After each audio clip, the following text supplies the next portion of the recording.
Ayan na guys, nandito tayo ngayon sa JL Habana Tire Supply and Auto Repair Shop para magpa-PMS o Preventive Maintenance Service ng ating sasakyan. Kapag kaalagang JL Habana ang inyong mga sasakyan, sigurado kayo ng panatag at alagang-alaga ang inyong mga sasakyan.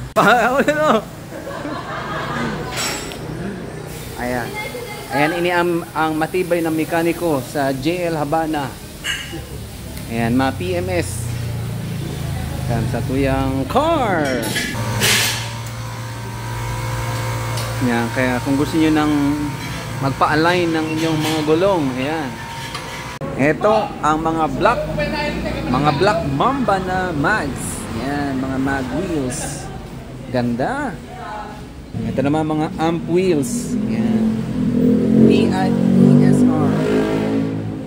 Ako, pag ito ang kinabit nyo sa kotse nyo, pupogi ang driver. Pupogi ang driver pag yan ang makakabit sa kotse nyo. Ito naman yung mga pang off-road na gulong. Ayan. And syempre yung mga pang foreman na gulong. Ayan, mga pang car show. Yan. Ayan. Mga battery. Ito subok na. Mga Mega Force na brand ng battery. Ayan, available yan. M-Truck battery. Ayan, available pa yan. Ayan na, inangat na guys. O, meron pa silang lounge. Ayan o. So kung hindi ka, pwede ka magkape-kape dito sa lounge. Yan.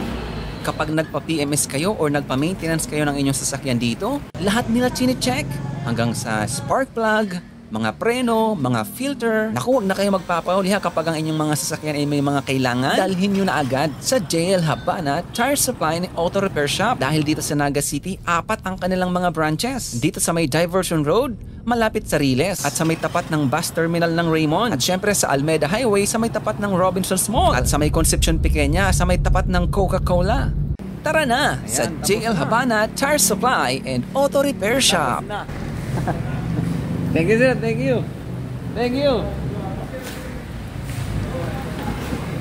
Tapos na ang preventive maintenance ng ating sasakyan dito sa JL Habana Tire Supply and Auto Repair Shop.